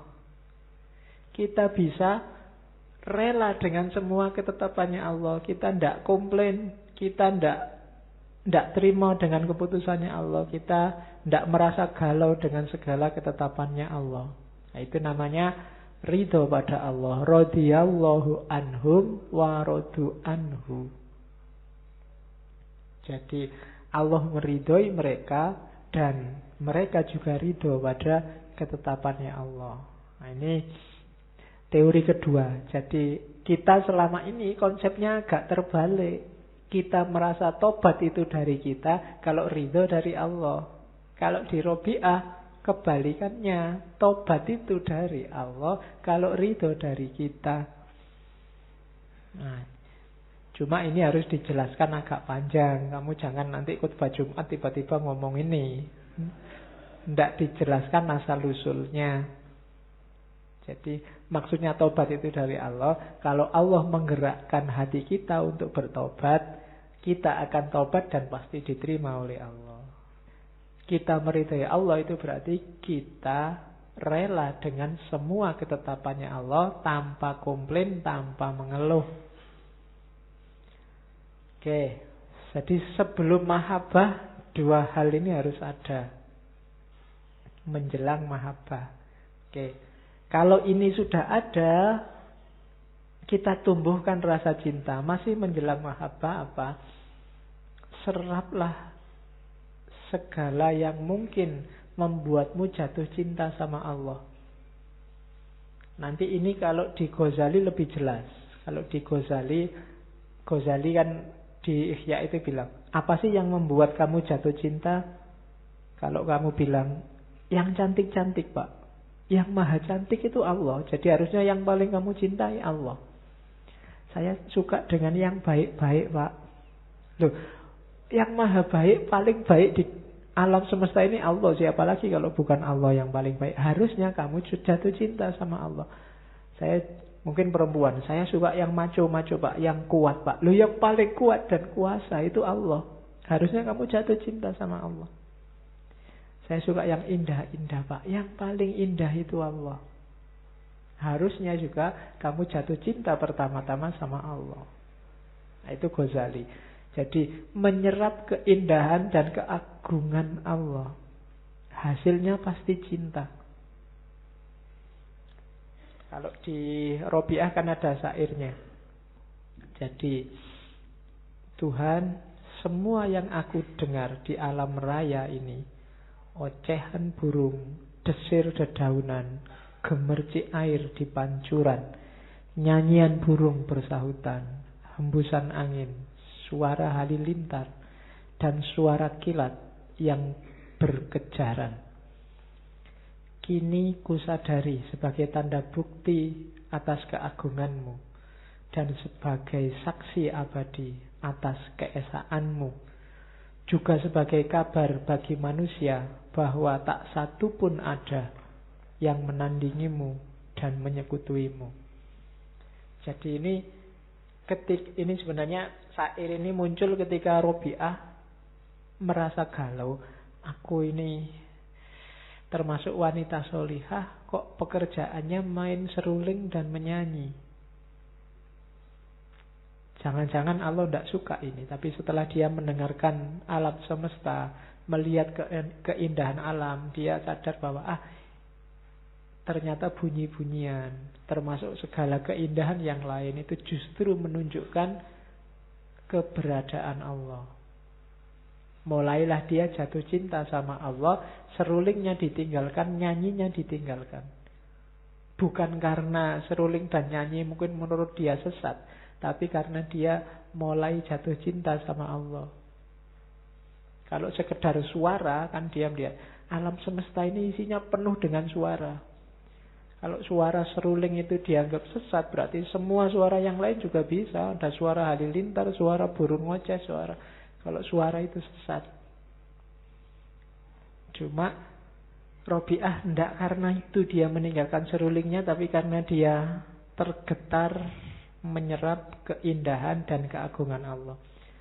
Kalian yang belum bisa menangkap keindahan dan keagungannya Allah, susah untuk jatuh cinta sama Allah. Tadi saya bilang, yang paling baik kan Allah, yang paling indah kan Allah. Tapi kan karena pikiran kita selama ini terbiasa indah dan baik itu yang fisik dan materi, untuk jatuh cinta pada Allah yang tidak fisik dan materi itu agak susah. Kamu lebih suka jejer artis yang seksi, yang wow, daripada Allah yang susah membayangkan bentuknya, karena kamu terbiasa materi. Harusnya kalau kita sejak kecil tidak dibiasakan hanya menyerap yang materi-materi, kita lebih mudah untuk mengagumi kuasa Allah dan jatuh cinta sama Allah. Ya mulai latihan. Kalau di sufi kan ada latihan melihat kehadiran Allah dalam segala sesuatu. Oke, menjelang yang kedua, kemampuan kedua. Terus yang ketiga, ini syairnya yang paling terkenal. Mencintai Allah itu 2 dimensi. Itu kan kalau Arabnya dulu saya hafal karena skripsiku tentang cinta. Uhibbuka hubbaini, hubbal hawa wa hubban li'annaka ahlun lidzaka. Fa ammal ladzi hubbal hawa fa syughli bi dzikrika amman siwaka. Wa ammal ladzi hubban bi annaka ahlun lahu fakashfuka liyal hajbu hatta aroka. Sudah lama hafalannya. Zaman saya S1. Tahun berapa itu ya? 98. Jadi katanya Robiah, aku mencintaimu dengan 2 cinta. Bukan 2 cinta itu cintanya jumlahnya 2, tapi cintanya 2 dimensi. Dimensi pertama apa? Cinta karena diriku. Yang kedua, cinta karena dirimu. Cinta karena diriku itu apa? Ya karena aku selalu sibuk mengingatmu. Kalau cinta karena dirimu, karena engkau menyambut cintaku, kemudian mengungkapkan dirimu sehingga aku bisa melihatmu. Itu berarti aku dan engkau sama-sama dalam cinta yang satu. Jadi cinta kita ini 2 dimensi katanya Robiah. Karena aku dan karenamu. Dari sisi aku menuju dirimu lewat kesibukanku mengingatmu, dan engkau menunjukkan dirimu padaku. Nah, cuma selanjutnya baik untuk ini maupun untuk itu, pujian bukanlah bagiku. Bagimulah pujian untuk semua itu. Jadi Apakah ini aku yang mengingatmu selalu atau engkau yang membukakan dirimu padaku? Ini semuanya skenariomu dari dirimu. Jadi yang layak dipuji, kalau ini baik, itu hanya engkau, bukan aku. Kalau aku sekarang jatuh cinta padamu, ini semua jasamu, bukan jasaku. Beda dengan kita cinta sama lawan jenis, kita cinta sama orang tua. Itu kan aktornya kita. Tapi dalam cinta ketuhanan ini, hanya Allah yang ada. Jadi pujian hanya layak bagi Allah. Yang layak dipuji itu hanya engkau, bukan aku. Itu. Jadi cinta itu melibatkan dua dimensi. Dimensi aku yang mencintai dan engkau yang dicintai.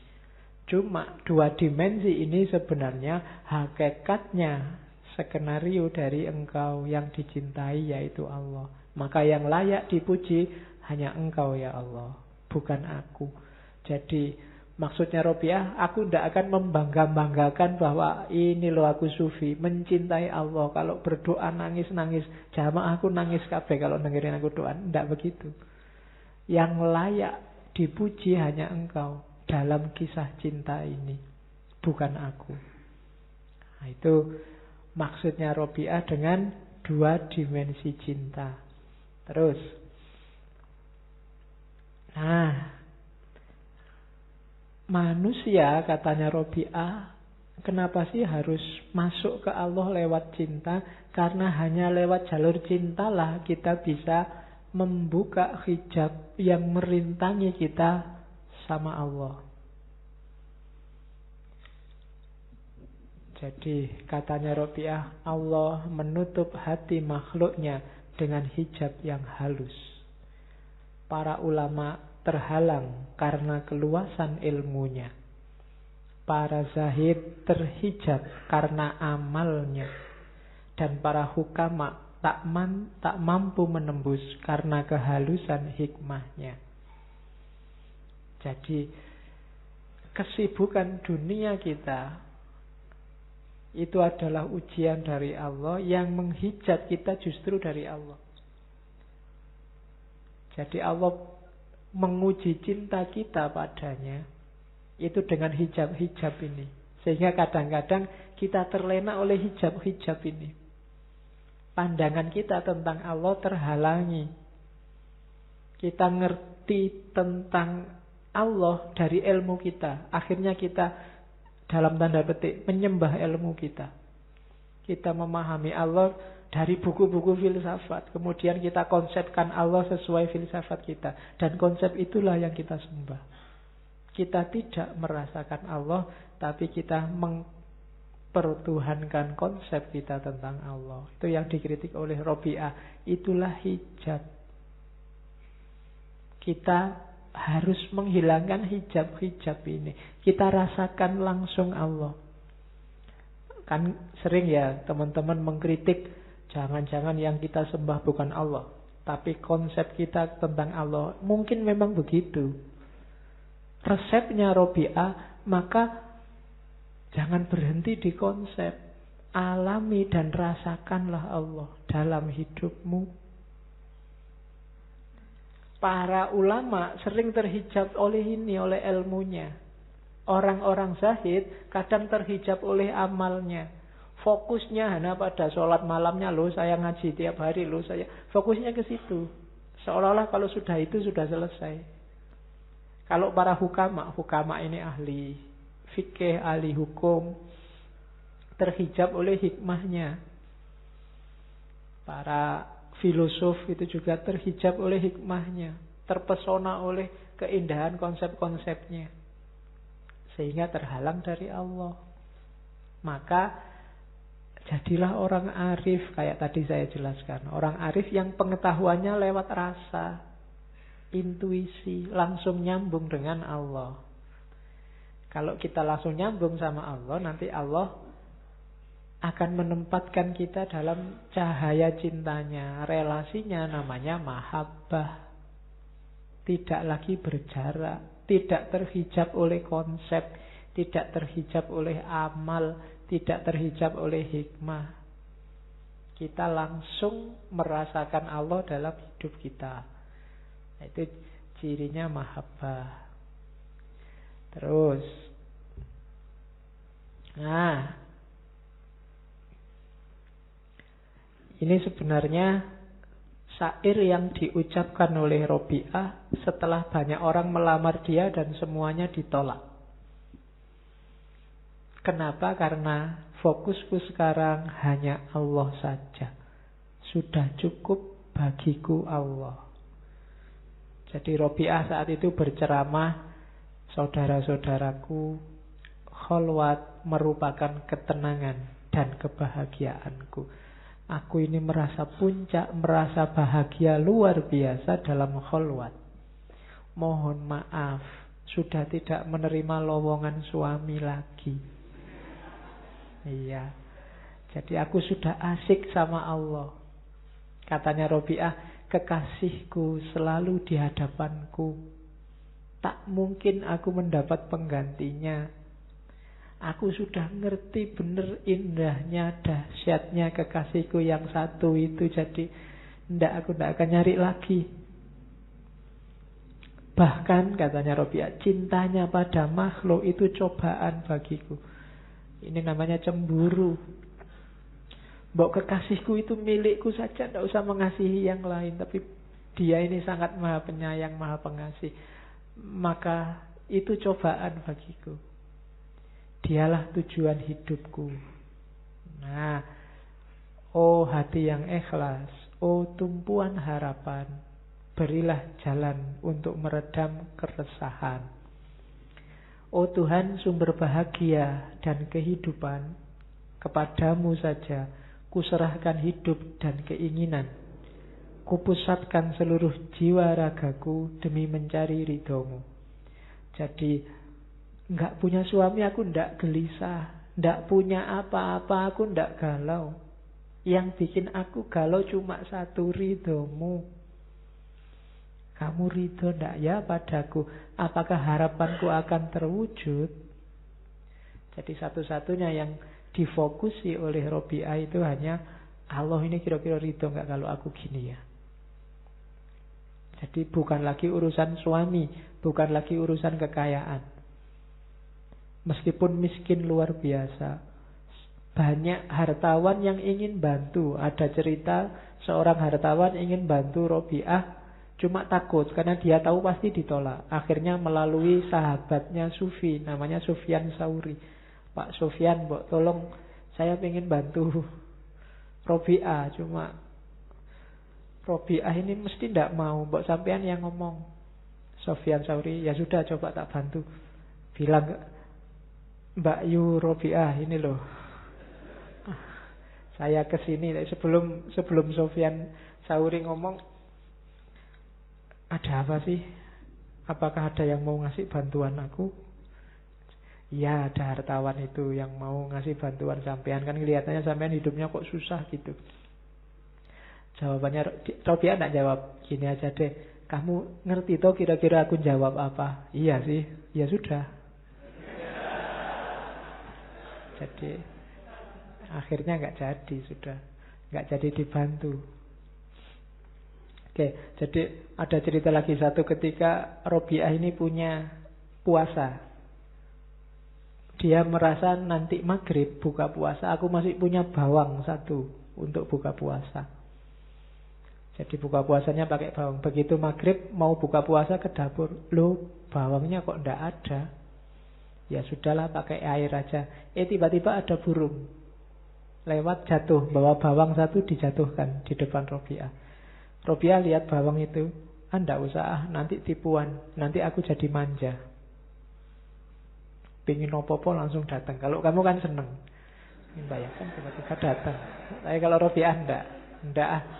Kalau diginiin terus sama Allah, nanti jangan-jangan aku manja. Ndak usah tak ambil bawangnya, cukup dengan air saja. Nah, itu Robi'ah. Ya jangan disamakan jiwanya kayak kalian, tapi pelan-pelan bisa ditiru. Oke, ini juga ada satu cerita. Satu ketika Robi'ah ini jatuh, tangannya patah. Dan Ya lama tidak sembuh-sembuh, terus ya dia baca syair, bukan mengeluhkan patahnya tangan. Ya Tuhan, lenganku telah patah. Aku merasa penderitaan yang hebat atas segala yang telah menimpaku. Aku akan menghadapi segala penderitaan itu dengan sabar, tidak masalah. Namun aku masih bertanya-tanya dan mencari jawabannya. Apakah Engkau ridho akan aku, ya Allah? Oh Tuhan, inilah yang selalu mengganggu langit pikiranku. Tanganku patah nggak masalah, aku sengsara nggak masalah. Aku masih pengen tahu kamu itu ridho padaku enggak, ya Allah? Aku gini ini loh. Nah itu Robi'ah. Jadi dia tidak galau oleh apapun. Sumpah kayak apapun hidupnya, diculik, diperbudak orang tidak masalah. Dia cuma, ini Allah ridho enggak ya kira-kira kalau aku gini nih. Gitu. Nah, bisa kamu tiru kalau sedang ngapain sumpah. Tidak apa-apa lah kayak gini, tapi Allah ridho enggak? Dalam hal apa saja. Itu yang selalu ditanyakan Robi'ah. Oke, terus Robi'ah itu, ya tadi karakternya orang Cina memang selalu rindu pada Allah. Setiap, dia kan tidak pernah tidur sholat malam sampai fajar. Biasanya fajar dia tidur sebentar, tapi setiap kali bangun tidur kalau pagi dia membaca syair ini, memarahi dirinya. Wahai jiwa, berapa lama engkau tertidur? Sampai kapan engkau tertidur? Engkau terlalu nyenyak tidur. Akankah engkau tertidur saja tanpa terbangunkan kembali, kecuali oleh trompet hari kebangkitan? Jadi kalimat ini terkenal karena banyak orang mendengar. Setiap kali pagi habis dia tidur sebentar sebenarnya, karena semalaman nggak tidur, asik sama Allah. Begitu dia sadar, aku ketiduran, jiwanya sendiri dimarahi. Kamu itu kok senengane tidur toh ya? Mbok ndak tidur asik terus sama Allah kan enak. Itu jadi cara Robi'ah mendidik dirinya. Kalau kita kan enggak. Ya ndak usah dikasih contoh. Jauh ya, tidak apa-apa. Ini salah satu contoh jiwa yang benar-benar jatuh cinta sama Allah. Ini lagi, itu syair malam dan syair pagi yang terkenal dari setiap malam. Ketika malam mau datang, biasanya syair ini dia. Wahai Tuhanku, tenggelamkanlah aku dalam mencintaimu, sehingga sehingga aku tidak lagi membuangkanmu. Ya Rabbi, bintang di langit telah gemerlapan, mata telah bertiduran, pintu-pintu istana telah terkunci, dan setiap pecinta telah menyendiri dengan yang dicintainya. Namun inilah aku berada di hadiratmu. Jadi sebelum memulai aktivitas malam hari, asik sama Allah biasanya ini. Ya Allah, bintang sudah muncul, bulan sudah muncul, pintu-pintu telah tertutup, para pecinta sudah sama pasangannya sendiri-sendiri, dan inilah aku di depan pintumu. Jadi Robi'ah yang datang apel sama Allah tiap malam, waktu semua orang tidur. Dan ini dilakukan setiap malam. Jadi asik sama Allah, biar aja yang lain sama yang dicintainya masing-masing. Biar aja semua pintu tertutup. Pokoknya hanya Engkau yang aku inginkan, yang aku rindukan. Setelah semalaman begitu, terus pagi hari, syair ini yang dia baca. Tuhanku, malam telah berlalu dan siang segera menampakkan diri. Aku gelisah, apakah amalanku Engkau terima hingga aku merasa bahagia, ataukah Engkau tolak sehingga aku merasa gelisah? Demi kemahakuasaanmu, inilah yang akan aku lakukan selama Engkau memberi aku hidup. Sekiranya Engkau usir aku dari depan pintumu, aku tak akan pergi, karena cintamu telah memenuhi hatiku. Jadi kalau pagi dia bermunajat sama Allah, ya Allah, malam sudah selesai, Sekarang siang telah datang. Amalanku semalaman tadi engkau terima apa enggak ya? Tapi aku akan selalu begini. Aku akan selalu di depan pintumu. Kamu bukakan pintu apa enggak, aku akan ada di sini. Kamu sambut atau tidak, aku akan ada di sini.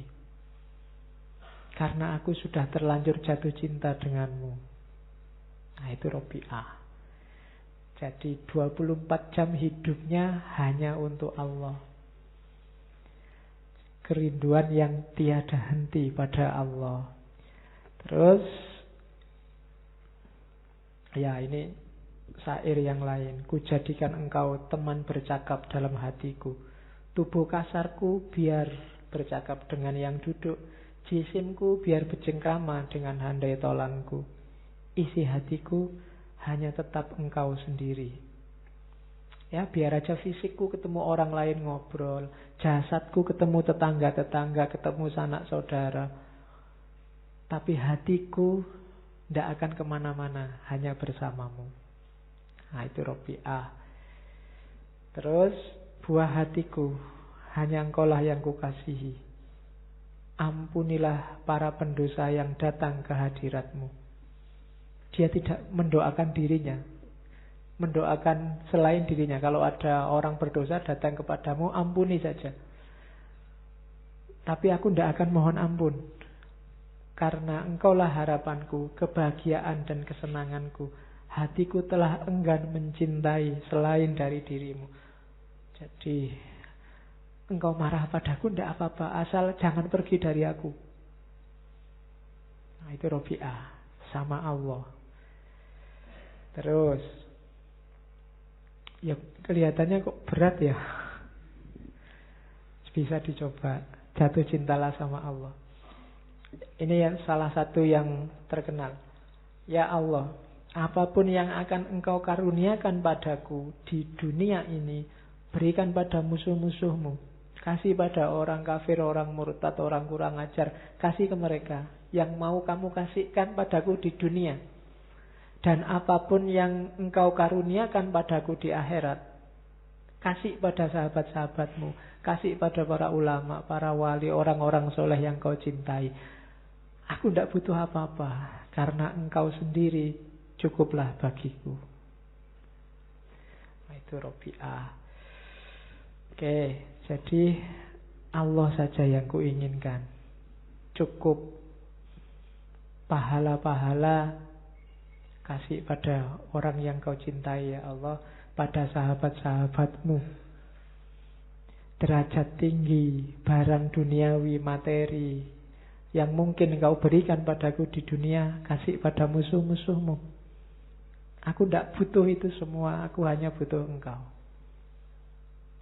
Itu Allah. Terus karakter selanjutnya adalah tanpa pamrih. Ya Allah, jika aku menyembahmu karena takut neraka, bakarlah aku di dalamnya.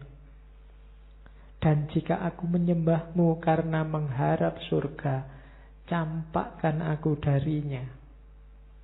Tapi jika aku menyembahmu demi engkau semata, janganlah engkau enggan memperlihatkan keindahan wajahmu yang abadi padaku. Jadi bukan surga, bukan neraka, bukan 72 bidadari, bukan itu, bukan istana emas di surga, ndak. Aku ndak butuh itu. Kalau ibadahku, semua yang kulakukan ini untuk itu, kasih kebalikannya. Kalau ibadahku karena takut neraka, masukkan aku ke neraka. Kalau ibadahku karena mengharap surga, jauhkan aku dari surga. Aku tidak butuh itu semua. Yang aku butuhkan hanya engkau. Aku hanya ingin melihat wajahmu. Itu saja. Nah, itu Robi'ah. Ada cerita satu ketika Robi'ah ini membawa ember besar isinya air. Lari agak cepat bawa air. Orang-orang yang Robi'ah, kamu mau kemana? Mau ngapain? Mau ke neraka. Mau tak padamkan dengan air ini. Yaitu sindiran bagi kita bahwa kita itu sering selalu terjebak dengan ancaman neraka dan iming-iming surga. Allahnya hilang. Itu yang sering menjebak kita. Logikanya sebenarnya harus dibalik. Surga dan neraka itu ngikut Allah, bukan Allah ngikut surga dan neraka. Kalau kita menuju Allah dan sampai pada Allah, pasti dapat surga. Tapi kalau target kita surga, belum pasti kita dapat Allah. Banyak orang ibadah tertipu oleh iming-iming surga dan neraka ini. Kalau di teorinya Robi'ah, jangan itu. Hidup ini innalillahi wa ilaihi roji'un. Kepada Allah itu mukhlisina lahuddin. Ikhlas untuk Allah, bukan untuk surga, untuk neraka. Surga neraka itu anggap aja iming-iming untuk nambah semangat. Tapi tujuannya bukan itu. Sama kayak kamu misalnya punya adik kecil disuruh belajar susah. Akhirnya, sudahlah, kalau mau belajar besok tak ajak jalan-jalan ke mall.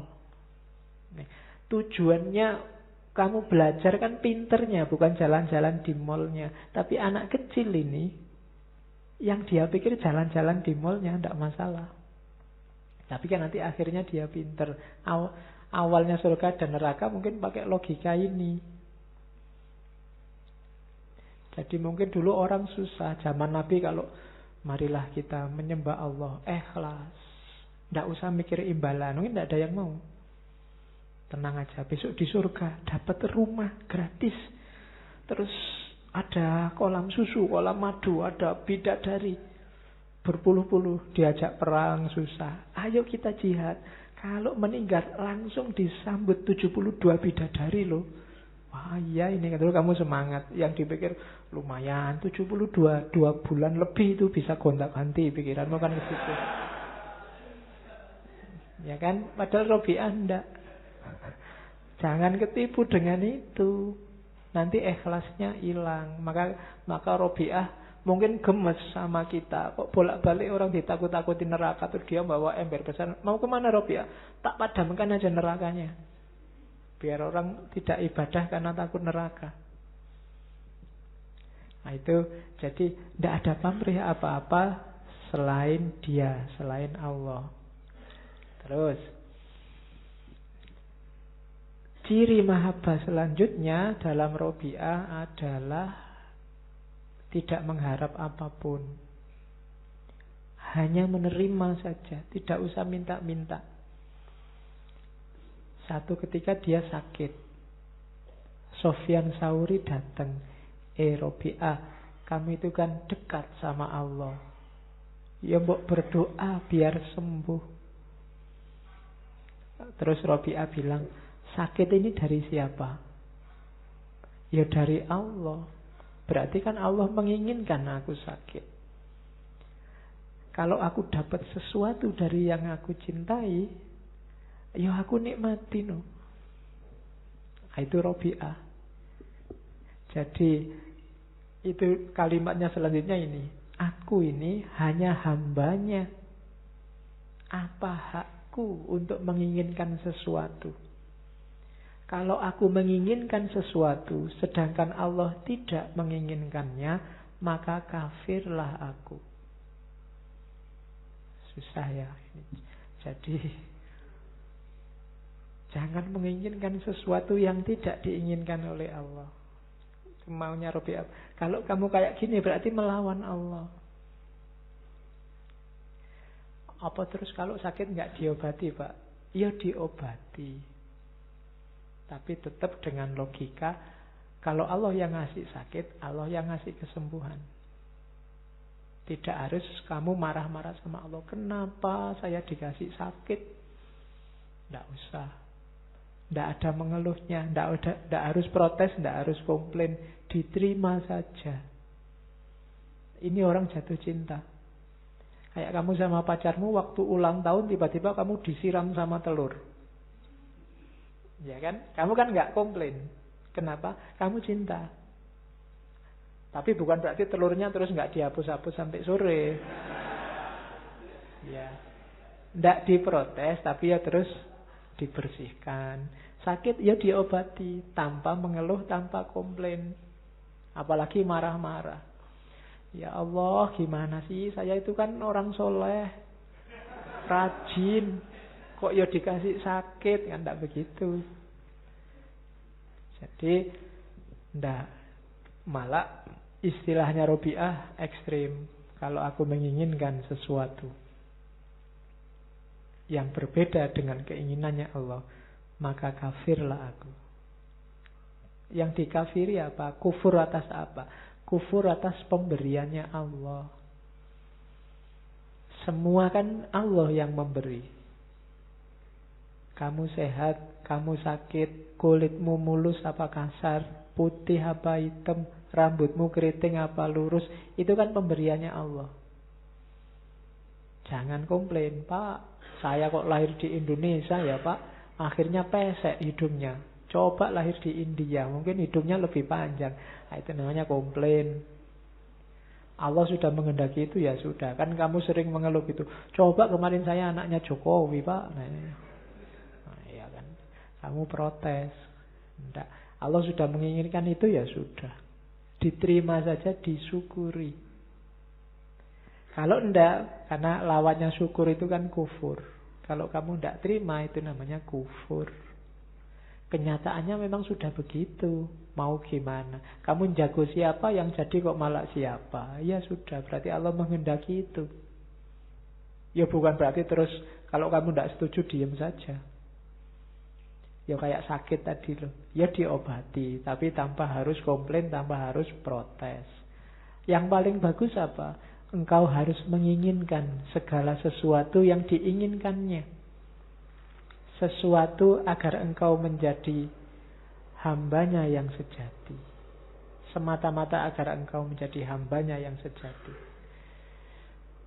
Namun tidak masalah jika memang dia memberikannya. Berobat kok masih tidak sembuh, ya sudah. Karena yang memberikan kesembuhan juga Allah, sebagaimana Allah memberikan sakit. Jadi logika utama seorang pecinta hanya satu, cukup yang dicintai saja. Kalau cinta pada Allah berarti ya cukup Allah saja, tidak masalah. Kehilangan apapun tidak masalah, asal tidak kehilangan Allah. Jadi ada musibah, ada kemalangan apapun dalam hidupmu, terimalah. Satu yang kamu jangan sampai hilang, Allahnya. Kehilangan segalanya tidak masalah, asal jangan kehilangan Allah. Kehilangan hak pilih, kehilangan suara, kehilangan apapun tidak masalah, asal jangan kehilangan Allah. Sekarang banyak yang kebalik. Kehilangan Allah tidak apa-apa, asal jabatannya tidak hilang, asal pangkatnya tidak hilang, asal kekayaannya tidak hilang. Sekarang dibalik. Atau Allah dimanfaatkan demi kekayaan, demi jabatan, demi pangkat. Itu kondisi kita hari ini. Padahal kalau kita mencukupkan diri dengan pemberiannya Allah, sebaliknya nanti Allah juga akan mencukupkan hidup kita. Mencukupkan itu bukan berarti terus kamu jadi kaya, tapi apa kondisi batinmu, lingkungan sekelilingmu, itu membuatmu merasa nyaman, pas. Mungkin kamu kaya luar biasa, tapi kalau Allah bikin kamu nggak cukup, ya kamu masih meluap-luap ambisi, nafsu, hasratmu, bikin kamu tidak tenang. Tapi mungkin kamu tidak punya apa-apa, tapi kamu puas. Nah, itu yang susah dicari. Robiah menemukan itu lewat jalur cinta. Dan menurut Robiah, dunia ini awal dan akhirnya akan ke situ. Selama kita belum menapaki jalur itu, kita tidak akan ketemu puncaknya nikmatnya hidup. Nikmatnya hidup ada di situ. Makanya di antara kalimatnya dia menyebut biar waktu yang akan membuktikan bahwa tiap langkah yang telah dipijakkan, tiap tetesan keringat dan darah yang telah dialirkan, tiap jiwa yang telah melayang akan sampai pada satu keadaan di mana keadilan adalah nadinya, kesejahteraan adalah nafasnya, kebijaksanaan adalah sifatnya, dan ridho Sang Kholik adalah tujuannya. Semua ini terwujud, jalurnya adalah mahabbah. Nanti waktu yang akan membuktikan.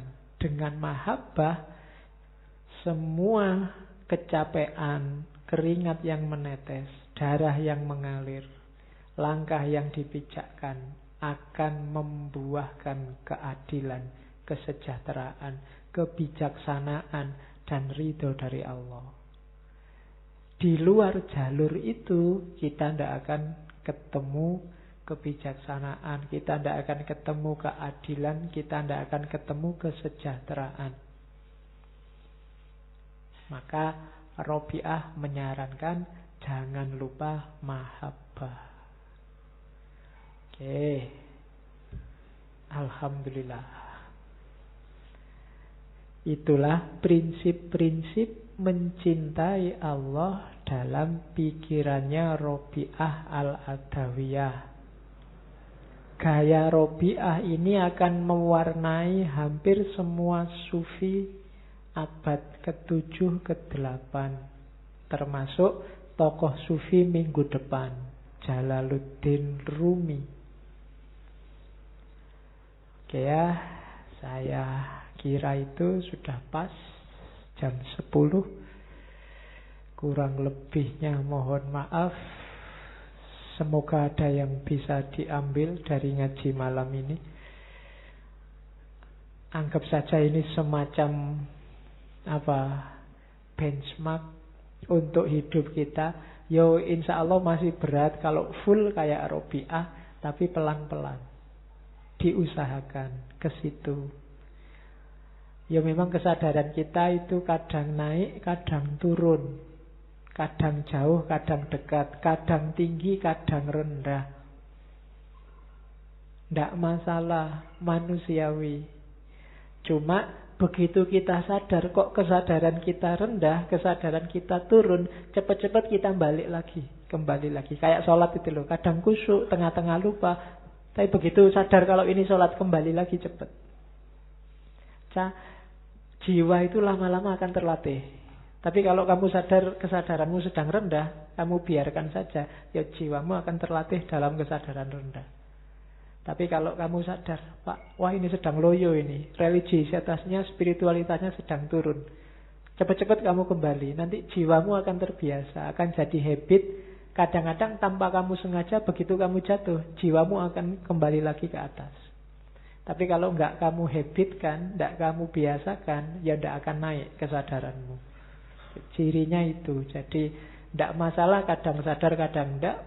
Tapi begitu kamu sadar kesadaranmu jatuh, cepat-cepat kembali lagi. Dan ada satu lagi kunci, hindari segala hal, hindari segala peristiwa, termasuk mungkin orang, termasuk mungkin barang, termasuk apapun itu yang mudah menjatuhkan kesadaranmu. Karena tahap kita masih tahap mujahadah fase awal. Saya bilang tadi masih pra-awam. Kamu sendiri yang ngerti ya. Yang gampang menjatuhkan kesadaranmu itu apa. Kalau teman ya, sementara teman yang mudah menjatuhkan kesadaran ini dijauhi. Kalau itu HP, situs tertentu atau apa tertentu, dijauhi. Karena ya, ini mulai latihan mendidik diri pelan-pelan. Tidak ada gunanya kalian bolak-balik ngaji tasawuf, ngaji sufi, ngaji filsafat, spiritualitas dan macam-macam kalau tidak ada efeknya dalam hidup kita. Cuma ya tidak mungkin semuanya, pelan-pelan, sedikit-sedikit. Jangan ambisius, karena biasanya yang serakah itu jatuh duluan. pengen jadi wali dulu, sufi dulu, keramatnya besar dulu, ya biasanya jatuh duluan. Itu yang kemarin bikin yang di Probolinggo itu, Dimas Kanjeng itu jatuh. Ya, banyak orang serakah, akhirnya jatuh semua. Jadi pelan-pelan, kayak di sufi tadi loh, makomat itu kan step by step. Satu, naik kelas terus. Nanti Allah yang akan menilai prosesnya. Kalau hasilnya kan tergantung dari Allah, prosesnya dari kita. Oke, saya kira itu. Kurang lebihnya mohon maaf. Ketemu lagi dengan Jalaluddin Rumi minggu depan. Wallahul muwafiq, wallahu a'lam bishawab. Wassalamualaikum warahmatullahi wabarakatuh.